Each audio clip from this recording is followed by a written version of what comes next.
They put the climax to Strange New Worlds Season 3 out on 9/11. And who says the writers don't have a sense of humour?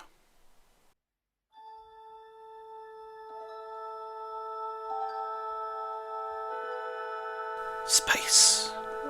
A continuous extension interval between planets, stars and other objects. These are the critiques of the critic McElvoy. His continuing mission to review strange new shows, to seek out new work and new bastardizations, to boldly note what no critic has noted before.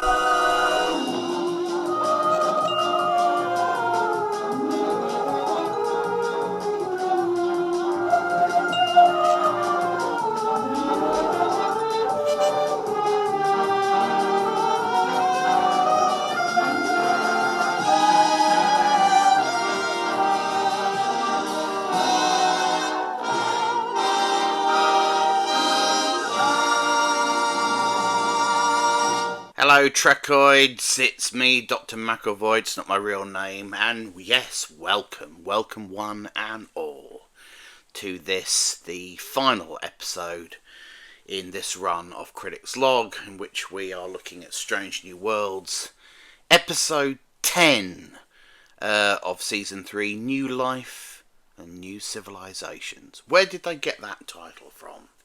A lovely bit of poetry. My compliments to the chef, etc, etc. So, this has been a pretty turgid season of Strange New Worlds. If you've been watching me over the last 9 weeks, first of all, congratulations. Secondly, you'll have seen a gradual deterioration in my manner, mood, a slow breakdown of all the synapses and senses, and a general sense of malaise, because, frankly, it's been a pretty terrible run, hasn't it? Even by the standards of this terrible show. And everything that we've talked about in the first 2 seasons has come to pass, has it not? The progressive overwriting of the original series, the silliness, the melodrama, the kitsch. Many episodes of this season wasted on high concept, format breaking episodes. Can you afford to have a season of format breakers in a 10 episode season? Don't you have to establish a format before you can break it? They used to understand this on Star Trek, you know. Back in the day, when they had 26 episodes to play with. Then you could have a funny one, couldn't you? And a one told from the perspective of, you know, the Doctor's dog.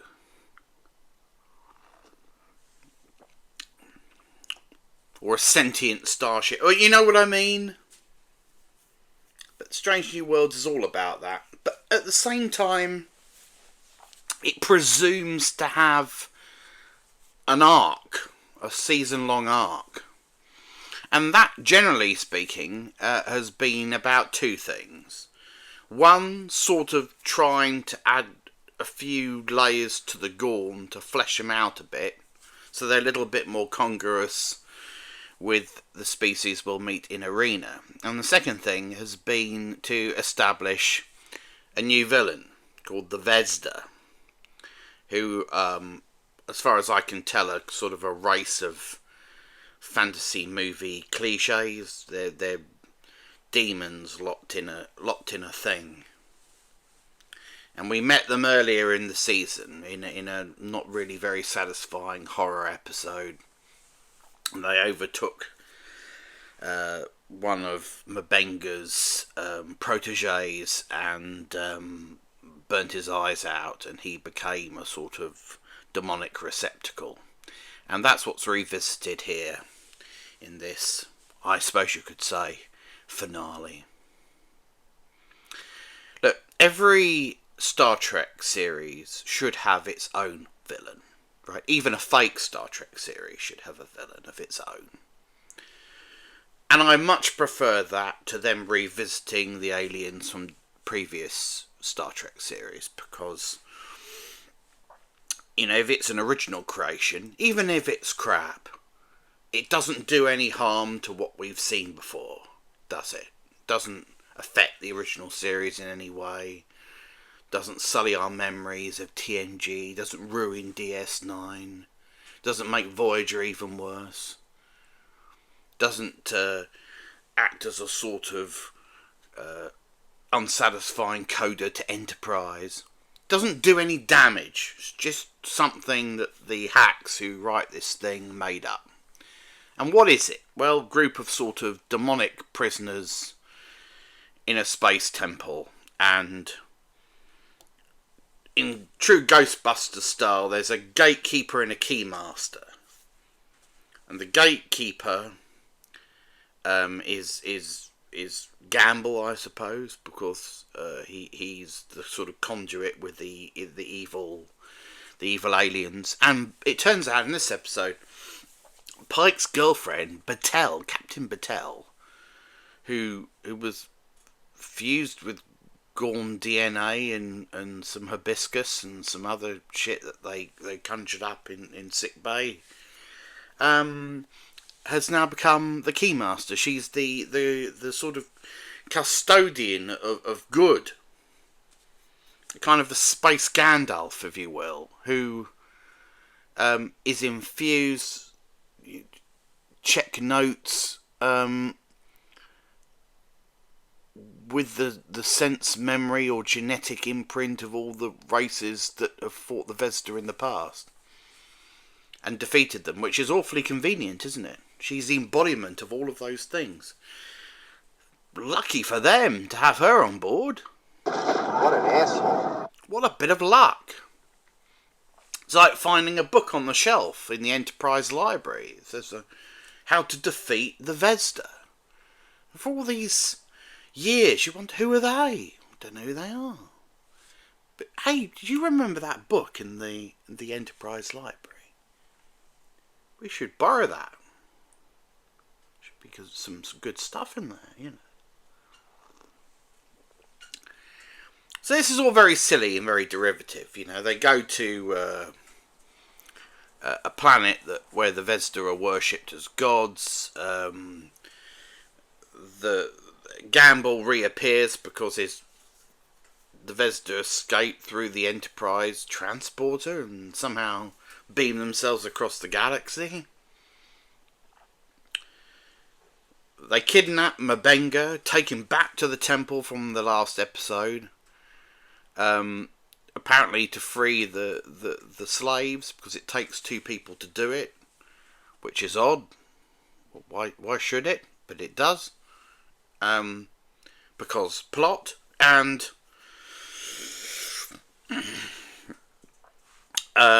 Gamble is spectacularly unsuccessful in getting M'Benga to help him, even though M'Benga's just a human, just a doctor. And then meanwhile, on the Enterprise, they work out that Battelle is the Keymaster, and Pike says, "Oh, we better go there then and help." And they open the gate with the Enterprise and the Farragut using synchronous phaser fire to open the gate so that Pike and Battelle can go through.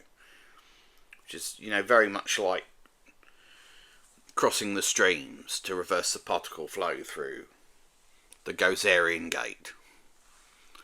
And just to ensure that they do it with perfect synchronicity, Kirk and Spock mind meld, effectively sync with one another like two knockoff devices. Now I know what you're thinking. It sounds like you made this up. You know, this isn't really what went out, was it? It was. I'm not kidding. You could watch it for yourself if you dared.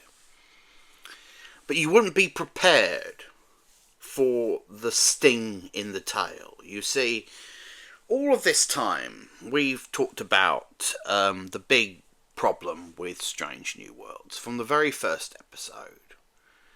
Its ontological flaw, its permanent and fatal error. And that, of course, is that the main character, arguably, Captain Pike, is destined to be irradiated and spend his life in a bleak chair. Captain, you remember these gentlemen. They wanted to visit you. 2 flashes mean no. There's no getting past that. If this is a TOS prequel, that must be what occurs. It's a major part of Star Trek lore. It's the reason that in the past, when people were a little bit wiser, they wouldn't have touched a Pike series with yours. And right from the start, thanks to a very silly episode of Discovery where Pike found a time crystal, yeah, and that's what it was called, he's known about this for a very long time. Which, of course, destroys the tension inherent in every Strange New Worlds episode, because a crew, when normally faced with mortal danger, would indeed be threatened and scared, and Pike's become very adept at sort of role-playing that scenario and pretending that he's worried about things, and pretending that he's worried about alien attacks and all sorts of ship-bound problems, when he knows full well that he's going to be absolutely fine. Because he knows his future, and he knows he's not going to die on the Enterprise. So everything he does on the Enterprise is safe from his point of view. He can't go wrong. It's like a show you've already seen. So why is it with every episode, Pike pretends that he doesn't know what's going to happen in the future, and that he's worried for the safety of the crew? As long as he's on the ship, he knows that he at least is going to be absolutely fine. And the same was true when he and Battelle went to face the Vesda in their intergalactic space prison. There was talk of him being mortally wounded and things like that, and human flesh is weak, but Pike knew. Pike thought, well, this isn't the room in which I'm irradiated, so I guess I'll be fine. Wouldn't that be an interesting dimension? A captain who considered himself to be invulnerable and was smug about it. Yeah, do your speech, do your thing, it's alright. Somehow I don't think I'm in trouble today. Sorry, you were saying? But he always affects to look worried, which is annoying when we, the audience, know he can't die. Now, in this episode, he doesn't die, but something else happens.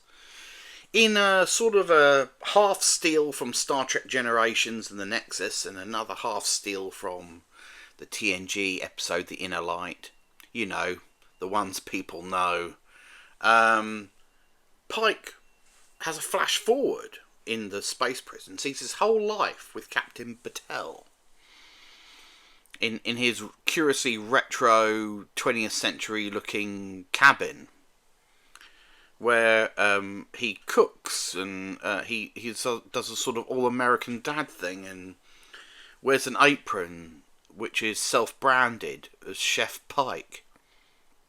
And they have a daughter and a dog, and a nauseating scene where the daughter comes home with the son of Robert April, and curiously, mistaking the daughter for chattel, asks for the parents' permission to marry. Because that's still a thing, even in the 23rd century, apparently. And we get the whole thing. And them enjoying their lives together. They apparently never leave the house. And it's all very nice, and it's all very sentimental, and it's all very cliched, it's all very boring. A life apparently without risk or excitement or interest. A life of dull middle-class domesticity.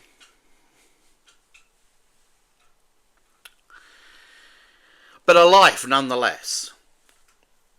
Pike dreads the moment that he's got to go away to do the thing where he will be irradiated, and the time comes and he goes there, but it doesn't happen. And when he returns, there's shock. It's like, maybe this is a different timeline. Maybe, the future isn't written. Pike and Patel, showing a staggering amount of intellectual curiosity, don't spend the next 20 years of their lives talking about it. They just do a sort of rudimentary tick box bit of cod philosophy where they say, I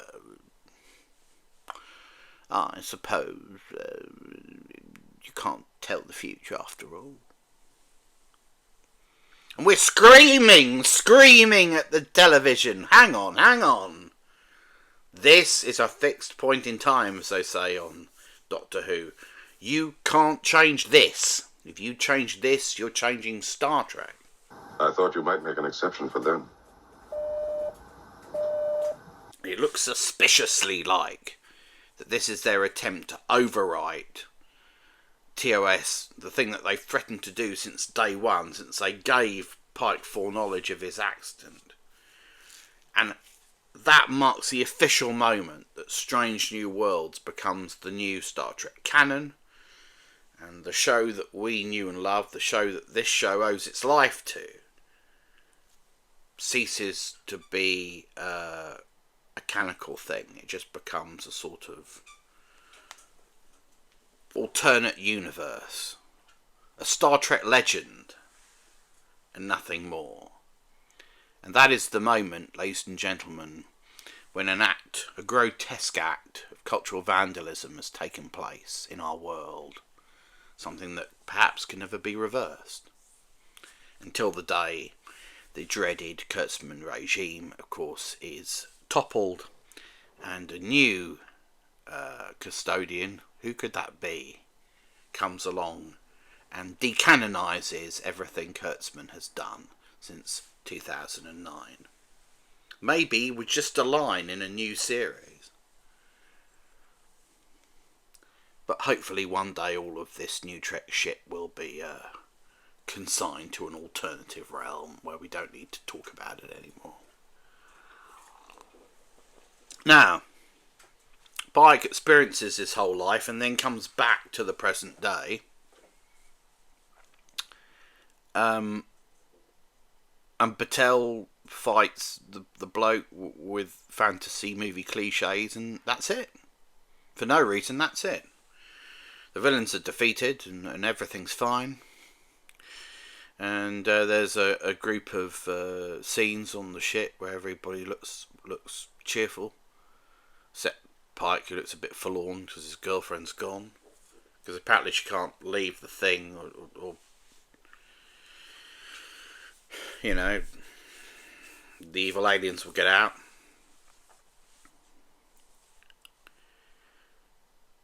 And Kirk and Spock say, hey, I guess we're going to be friends in the future. And we're all supposed to go, yeah, I bet you will. Rather than screaming, fuck off at the TV as we do.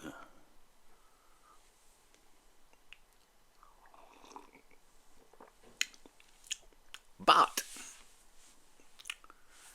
an alternative future has been laid out for us. Now, is this Strange New Worlds having it both ways? We've seen Pike's boring future without the accident. But does the fact that Patel goes on to fight the Vesda and wins and must stay put mean that now can't happen, won't happen? That the bleep chair's back? We don't know. But it is a tank on the lawn, isn't it? It is a threat from Akiva Goldsman and his writing staff, because they're teasing us with the possibility that the future that Pike should have may not be the one he gets. We've now seen what their idealised deeply boring and cliched alternative is. Will they find a way to make that the new future for the character, the new canon? Will they return to it? Have they laid the track so they can return in season 5 and Pike can reclaim Battelle somehow and beat time and beat the future? And how in the name of tuppenny fuck do you reconcile that with the original series? Is this going to be a prequel that effectively ends with a break with the series that inspired it and to which it's supposed to be prequelizing? Can you imagine the equivalent on another show? Can you imagine Better Call Saul ending with an episode where Saul doesn't meet Walter White? Because that's sort of what they want to do here, isn't it? That's what they're threatening to do, implicitly.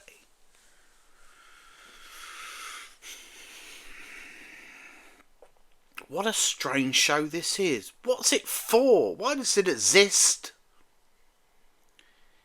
If you have not only no ambition to sync up with the show you're prequelizing, but you treat it as an obstacle to be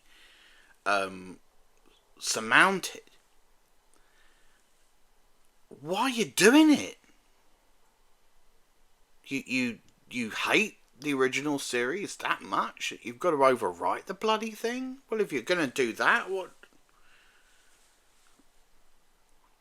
I mean, what frightens me, and I suspect frightens you, is that Akiva Goldsman is sitting in his office thinking, my version of this show, that's the way it should be.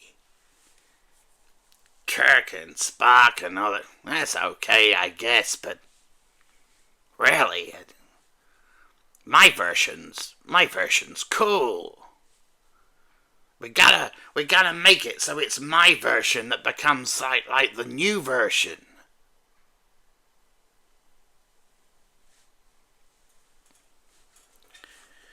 Someone's got to stop this guy. You know, start the letter writing campaign. Not that Akiva can read, of course. But something's got to be done.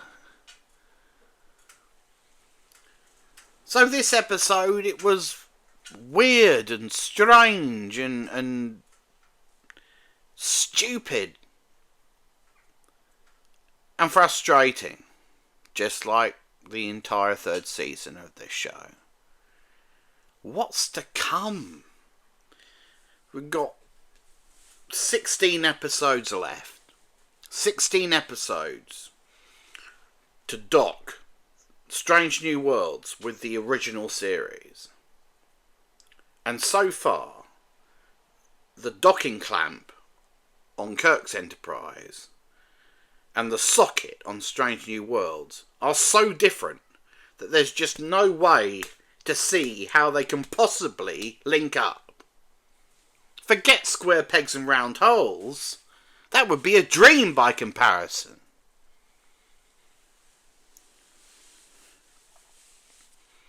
"16 episodes. And the fourth season, of course, was written before the fifth season had been wrangled over. So, actually, the fourth season isn't going to be terribly helpful in advancing the story in any significant way. It's only those final 6 episodes. They're the ones we've got to watch. They're the ones that are going to do all the damage. They're the frightening ones. They're the ones that are going to tell us once and for all whether or not the original series is still deemed to be canon by the people who make Star Trek.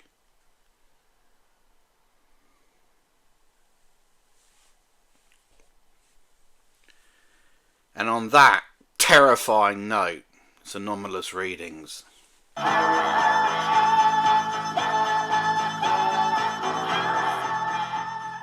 Some final observations on this episode. At the beginning, Battelle alluded to Pike and herself having sessions in their cabin that lasted 72 hours. No wonder Battelle keeps coming back. Pellier was extremely irritating in this episode. She referred to Spock as Spocko. Spocko. She also implied that she was one of the Doctor's companions in Doctor Who. Little verbal crossover there. And of course, Pellier is such an annoying, camp, ridiculous character. She'd be at home in Roussel's universe, wouldn't she? See what I did there, Roussel? Little crossover myself. Once again, we saw Star Trek's writers using cliched franchise material and blockbuster material as their inspiration rather than anything a little bit more weighty. The obvious progenitor of this episode was Ghostbusters, but without the sarcasm or the wit.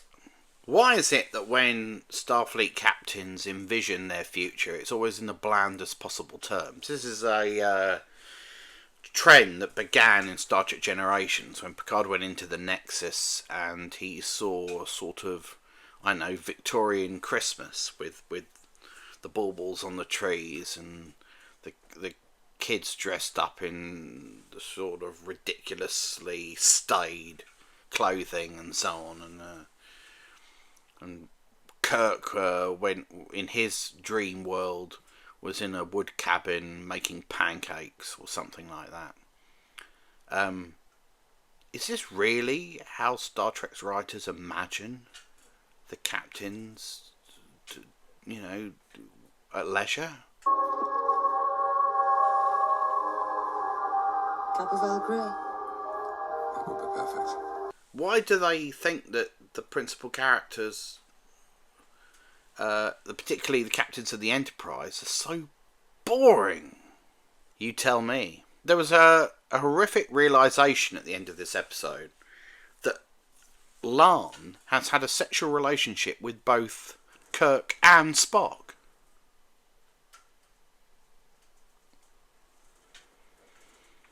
Really casts Star Trek 2 in a very different light, doesn't it?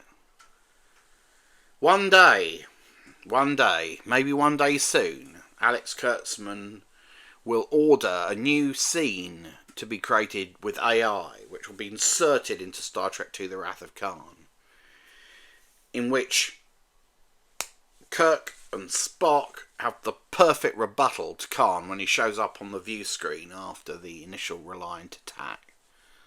Hey, we've had your great-great-great-great-great-granddaughter.